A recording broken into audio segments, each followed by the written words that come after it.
Why Catholic is made possible by generous patrons. If you're blessed by this podcast, consider supporting it by purchasing something from the Why Catholic merch shop on Etsy. Link is in the show notes. Original designs on sweatshirts, t-shirts, hats, decals, and more.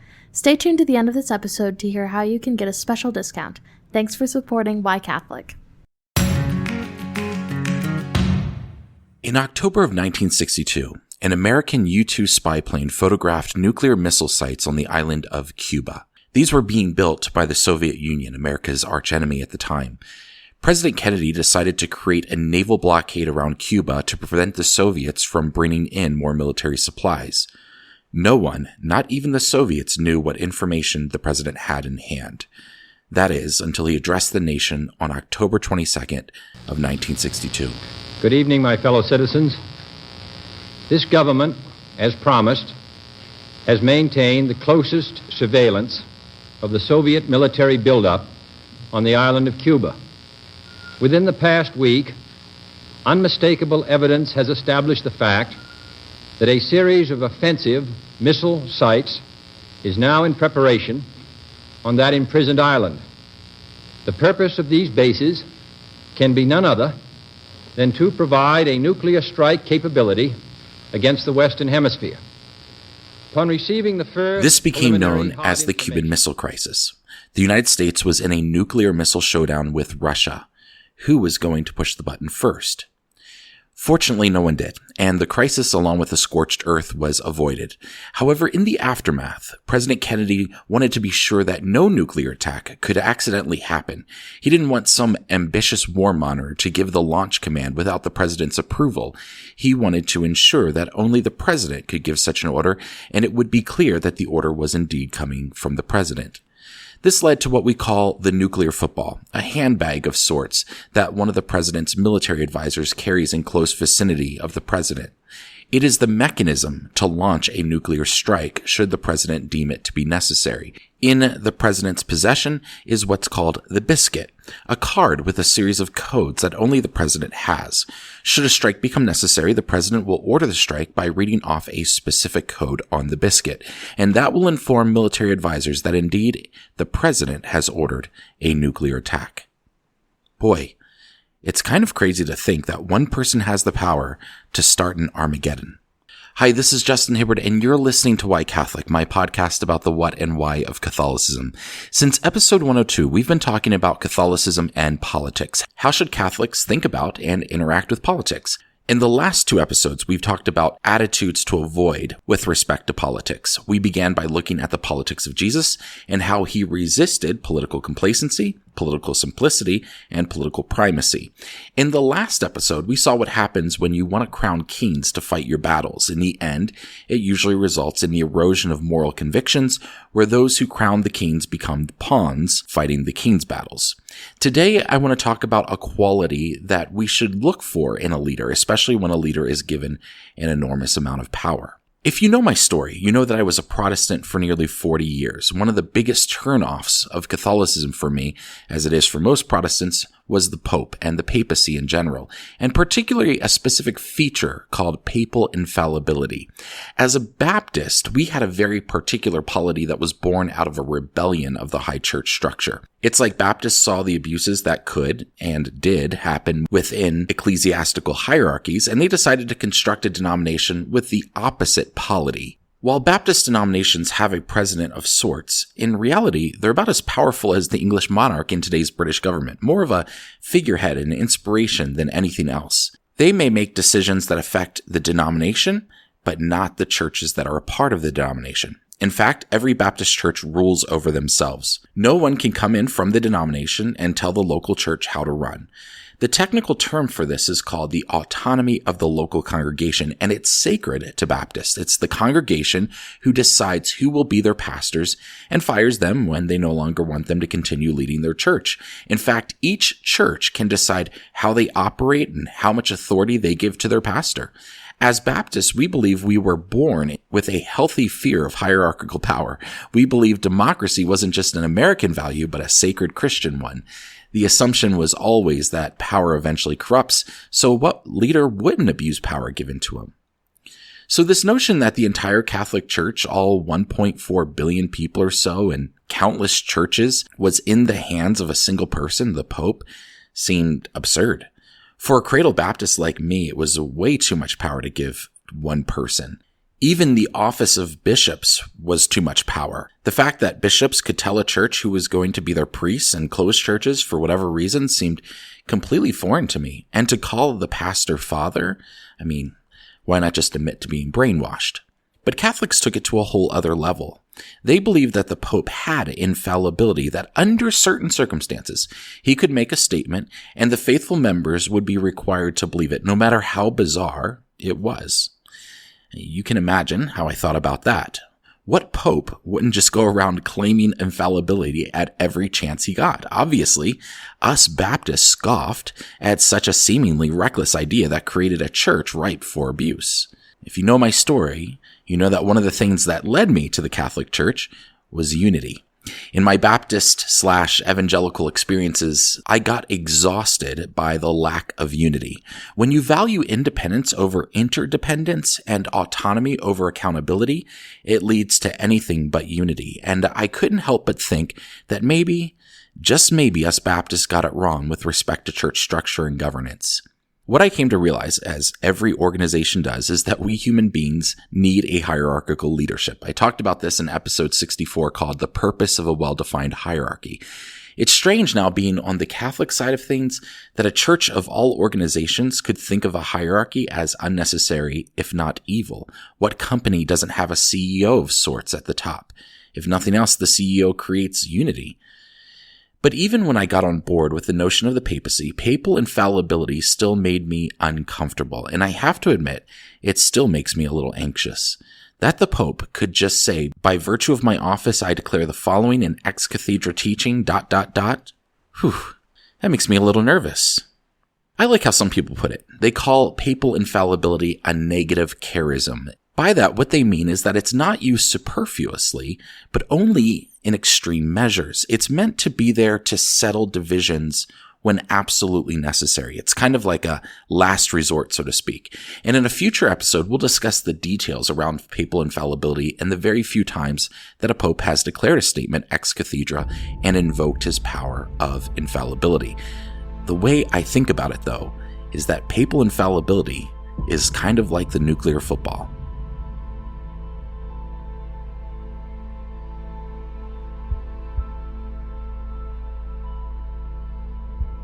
The United States reminds me a little bit of being Baptist. It's a democracy. It was founded out of a rebellion of the monarchy. That one king or queen could have unilateral authority was too much for our founding fathers, and so they created a system of checks and balances among three branches of government: the executive, legislative, and judicial. And ultimately, the idea that God ordained the rule of the monarch was replaced by people choosing their government. Over the centuries, there's been a constant tug of war between the various branches of government. And this is most evident in the way a president tries to expand their authority, circumventing processes that include the other branches. So, for example, the Constitution says that a president can declare war with the approval of Congress. The last formal declaration of war happened in 1942. Since then, the president has ordered numerous military actions, even really extensive ones like Vietnam and Afghanistan, without actually declaring war. That's one example of how a president tries to expand his powers. Another example of a president expanding authority is through executive orders. It's essentially passing a law by circumventing the legislative branch. Now, politically and philosophically speaking, I'm what is called a strict constructionist. I like to use the term rather than conservative or liberal because those terms have been hijacked to mean something that they are historically not.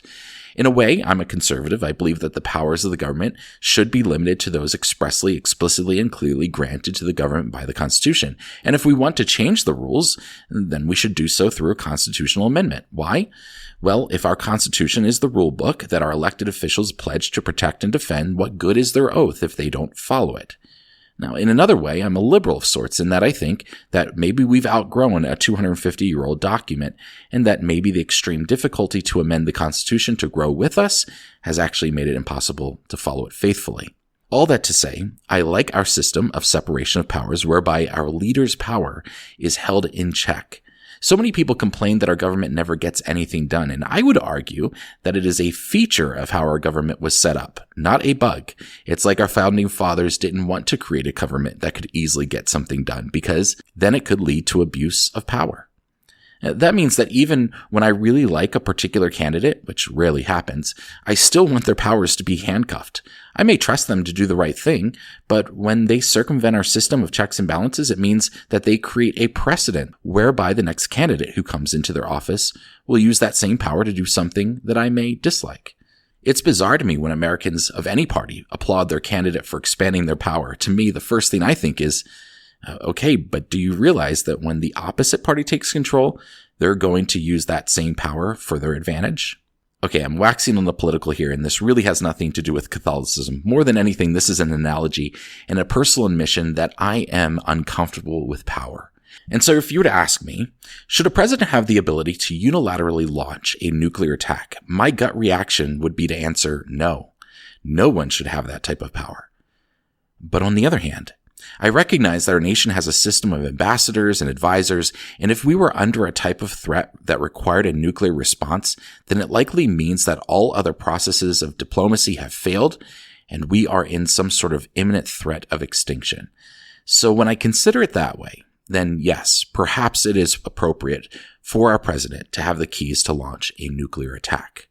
But I think the more important issue here is what type of person should we elect and put in that position? And that's the real question. Warmongers want to wage war no matter what type of army or weapons are at their disposal. Power-hungry people take power regardless of how much power there is to take. This is why the character of the person we elect is of utmost importance. What we give to that person in the way of power and authority is secondary to the issue of their character. One of my favorite books is Orthodoxy by G.K. Chesterton, and he makes this point in his chapter called Eternal Revolution. He says, quote, "The one specially and peculiarly unchristian idea is the idea of Carlyle, the idea that the man should rule who feels that he can rule. Whatever else is Christian, this is heathen. If our faith comments on government at all, its comment must be this, that the man should rule who does not think he can rule. Carlyle's hero may say, 'I will be king,' but the Christian saint must say, 'Nolo episcopari.' If the great paradox of Christianity means anything, it means this, that we must take the crown in our hands and go hunting in dry places and dark corners of the earth until we find the one man who feels himself unfit to wear it. Carlyle was quite wrong. We have not got to crown the exceptional man who knows he can rule. Rather, we must crown the much more exceptional man who knows he can't." End quote. What Chesterton is criticizing here, what he calls the unchristian idea of Carlyle, is a reference to a book published in 1841 by the Scottish essayist Thomas Carlyle called On Heroes, Hero Worship, and the Heroic in History. In this book, Carlyle lays out his belief in the importance of heroic leadership. But Chesterton's point is that the type of hero that Carlyle puts forth is the most heathen. The most Christian hero, Chesterton argues, is the one that doesn't want the power. We ought to seek out the people that say nolo episcopari, which is Latin for I don't want to be bishoped or I don't want to become a bishop. It's the person that says I don't want the keys to launch a nuclear strike. That's the person we should give the keys to. Perhaps the Catholic Church can serve as an example. In the 2005 conclave to elect the next pope to succeed John Paul II, Cardinal Joachim Meissner, a close friend of Cardinal Joseph Ratzinger, who would later become Pope Benedict XVI, is known to have shared details about the election. According to Meissner, when it became evident that Ratzinger was likely to be elected, Ratzinger muttered, "Please not me," as the votes were being counted. I've got to say, that's the guy I want to be the Pope. Why? Because that's the guy that isn't going to abuse his power. That's the one I know who isn't likely to launch the Catholic version of the nuclear football, papal infallibility. It is here that I have to admit that one of the people I credit with becoming Catholic is Pope Francis. Now, that may seem a bit odd because as a theologically conservative Catholic, I haven't always agreed with Pope Francis's decision-making or comments at press conferences. However, as I mentioned, the papacy and its power and opulence was a turnoff for me, and it created a barrier from opening my heart to see the godliness, humility, and impactfulness of the popes that served in my lifetime, John Paul II and Benedict XVI. But when Pope Francis was elected and immediately rejected some of the opulence of the office, it made me see the example of humility that is key to the papacy and should be key to any type of leadership. Here is the most important person in the world, the leader of the largest religion of the smallest country, and when asked why he didn't want to live in the papal apartment, he said, quote, "It's not just a question of riches, but also a personality issue. I need to live among people, and if I lived on my own, perhaps a little isolated, it wouldn't do me good. These days, there is a lot of poverty in the world, and that's a scandal when we have so many riches and resources to give to everyone. We all have to think about how we can become a little poorer." End quote. And in that same interview, Pope Francis admitted something rather extraordinary.